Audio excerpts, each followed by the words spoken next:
Assalamualaikum warahmatullahi wabarakatuh. Terima kasih Tan Sri Ketua. Terima kasih ahli yang berhormat.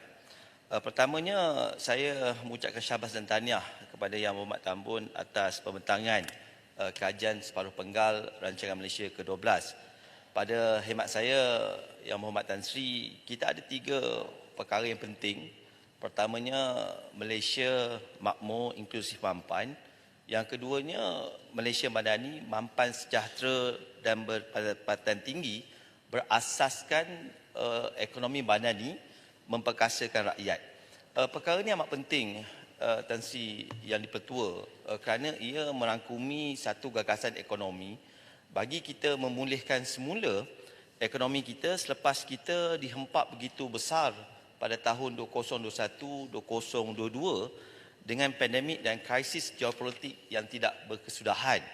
Tetapi perkara pokok Tan Sri Dipertua adalah bagaimana kita nak menyelesaikan masalah 7.9 juta ketua isi rumah dalam rakyat Malaysia ini. This is dengan izin Tan Sri, these are the complexity need to address urgently and aggressively. Kerana apa? Kita berhadapan dengan economic complexity. Kita berhadapan dengan social complexity.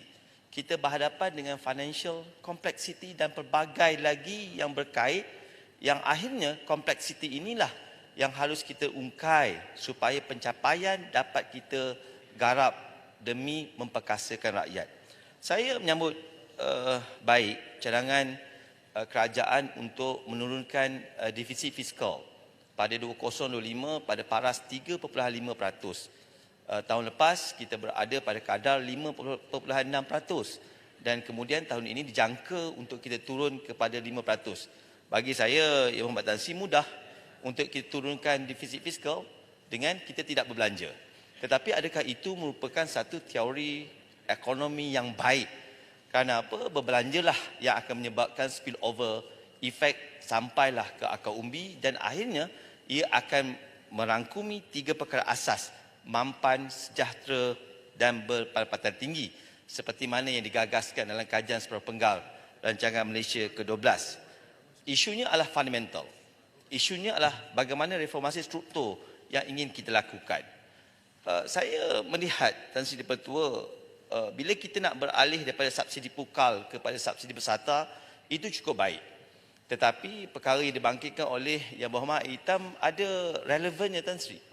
Kerana apa? Kerana apabila kerajaan menyasarkan T20 tidak diberikan subsidi secara bersasar, tetapi adakah kita lupa bahawasanya T20 itu merangkumi 1.58 juta ketua isi rumah dan dalam 1.58 juta ketua isi rumah itu terangkum T1, T20 di mana golongan lower bracket dalam T20 juga yang melibatkan pejabat-pejabat awam.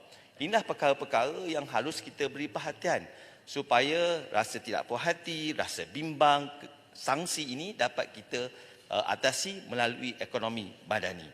Saya yakin, Tan Sri Pertua, apabila Bank Dunia mengarahkan supaya kerajaan kita meneroka hasil baru. Tan Sri Pertua, saya amat menyokong sekiranya kerajaan mengembalikan GST, Tan Sri. Sekiranya kita nak mencapai defisit fiskal lebih baik daripada 3.5% di hujung rancangan Malaysia ke-12, GST merupakan jangka masa pantas untuk kita capai. Kerana apa? Apabila kita tidak melaksanakan GST, kita kerugian lebih kurang 13 ke 18 bilion.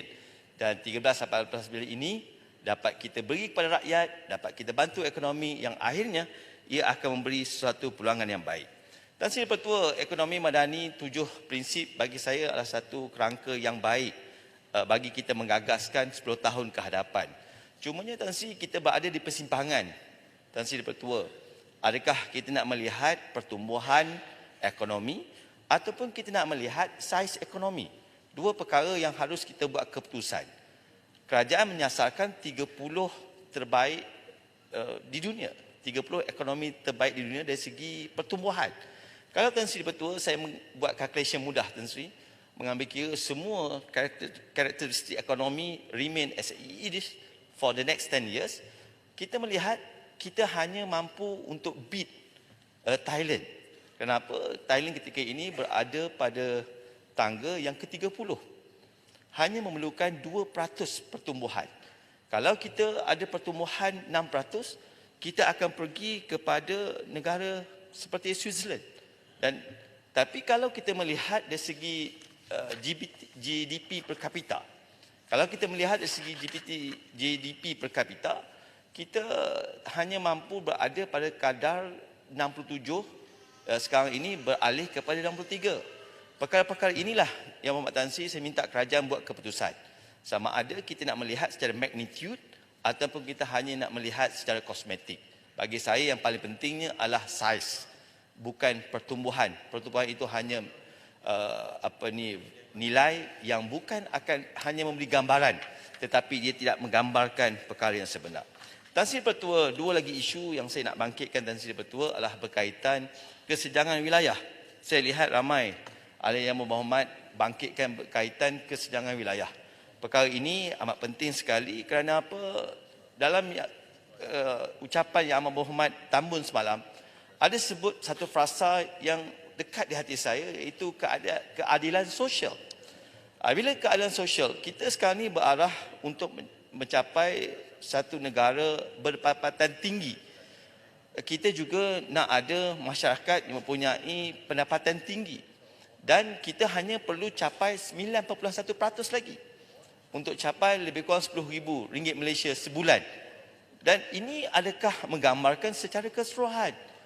Kalau kita hanya melihat di peringkat persekutuan sahaja, di peringkat Malaysia sahaja menggambarkan bahawasanya kita akan mencapai masyarakat berpendapatan tinggi, tetapi apa yang berlaku di Sabah, apa yang berlaku di Sarawak, saya menjunjung tinggi, menjunjung kasih atas keprihatinan ke bawah Duli Yang Maha Mulia Sri Paduka Baginda Yang Pertuan Agong, Raja Permaisuri Agong, anda berangkat di bawah program Kenali Borneo, melihat sendiri bagaimana perbezaan di antara jurang wilayah ini yang pastinya ia sebenarnya tidak menggambarkan niat sebenar yang disebut dalam keadilan sosial. Saya cadangkan Tan Sri Pertua supaya kalau isu pelaburan ini, kita bagi perhatian secara khusus kepada pelabur-pelabur, bagi insentif yang radikal, bagi sesuatu keyakinan kepada pelabur bahawasanya mereka melabur di kawasan luar bandar, mereka akan dapat keuntungan.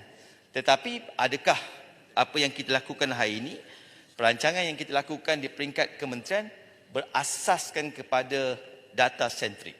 Saya yakin dan saya Pertua, sekiranya Malaysia mempunyai piagam data atau kita panggil data charter yang telah diasaskan oleh negara-negara maju, sudah pasti apa sahaja pembangunan yang kita buat, unjuran yang kita buat bukan lagi unjuran berasaskan pemikiran politik, tetapi berasaskan data yang tepat. Data yang tepat inilah yang akan memacu negara.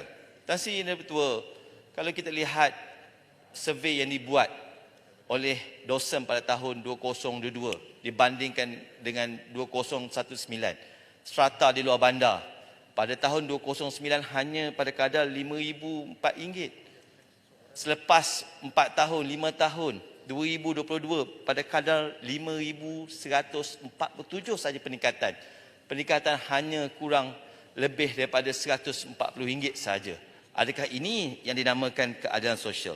Saya harap sangat anak-anak syarikat kerajaan negeri, anak-anak syarikat kerajaan persekutuan, JLC perlu memainkan tanggungjawab sosial untuk melabur di kawasan-kawasan luar bandar. Tan Sri Pertua, isu yang penting pada hemat saya adalah produktiviti. Kita yakin dan percaya daya saing juga menjadi penentuan kepada pelabur-pelabur untuk datang melabur di Malaysia. Kita lihat Tan Sri, apa yang dilaporkan dalam World Competitive Report yang dikeluarkan tempoh hari. Kecekapan kerajaan jatuh daripada 9 ke 29. Kecekapan perniagaan jatuh 4 ke 32. Dan ini sudah pasti akan memberi satu kayu ukur yang tak baik kepada ekonomi negara. Itu sebabnya Tan Sri, productivity is a key bagi kita meningkatkan kemampuan ekonomi kita supaya kita dapat melonjakkan ekonomi kita dan negara kita akan mendapat pendapatan tinggi. Tetapi Tan Sri Pertua, seperti mana yang Muhammad Tambun sebutkan tadi, negara kita telah beralih kepada aging population. Dan 2 dekad lagi, 20 tahun lagi, kita akan mempunyai kadar 14%. Dan ini semua perkara-perkara yang kita harus tangani. Kerana apa? Kerana kita tidak boleh halang. Kita tidak boleh hentikan proses penuaan negara. Cumanya Tan Sri Pertua, izinkan saya memberi sikit pandangan. Kita boleh melambatkan proses penuaan. Negara ini boleh kita lambatkan proses penuaan supaya kita mempunyai jajaran dasar yang mencukupi masa untuk kita sampai dan memberi kebajikan kepada rakyat. Tan Sri Pertua, kalau kita lihat aging population meningkat dari tahun ke tahun pada kadar 0.2% setahun. Tahun 2021 7%, 2022 7.2%. Tahun ini kita jangka berada pada kadar 7.1%. Yang menariknya Tan Sri Pertua, kalau kita lihat jumlah peratusan struktur umur penduduk yang berumur 0 ke 14 tahun, makin tahun makin menurun Tan Sri. Yang tua makin melebar, yang muda makin tiada. Kerana apa? Elemennya adalah total fatality rate mesti kita address.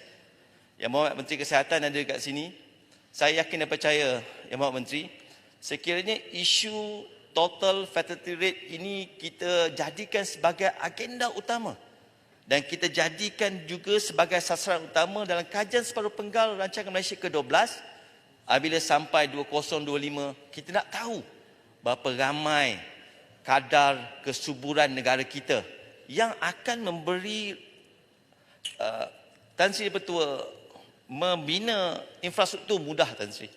Memperbanyakkan infrastruktur mudah, tetapi nak meramaikan penduduk bukan satu perkara yang mudah. Saya nak rujuk apa yang dibuat oleh Korea Selatan. Korea Selatan membelanjakan peruntukan lebih pada 130 bilion. Tetapi segala inisiatif yang dibuat seolah-olahnya nampaknya tidak berjadi. Tetapi bagaimana sebuah bandar kecil di Jepun, Nagicho, yang dapat meningkatkan jumlah kesuburan yang akhirnya memberi keuntungan. Tan Sri Pertua, meramaikan penduduk ini adalah satu perkara yang penting. Tetapi bagaimana isu kesihatan reproduktif di negara kita, Tan Sri Pertua? Berapa banyak makmal reproduktif yang kita ada? Apakah teknologi yang dipakai?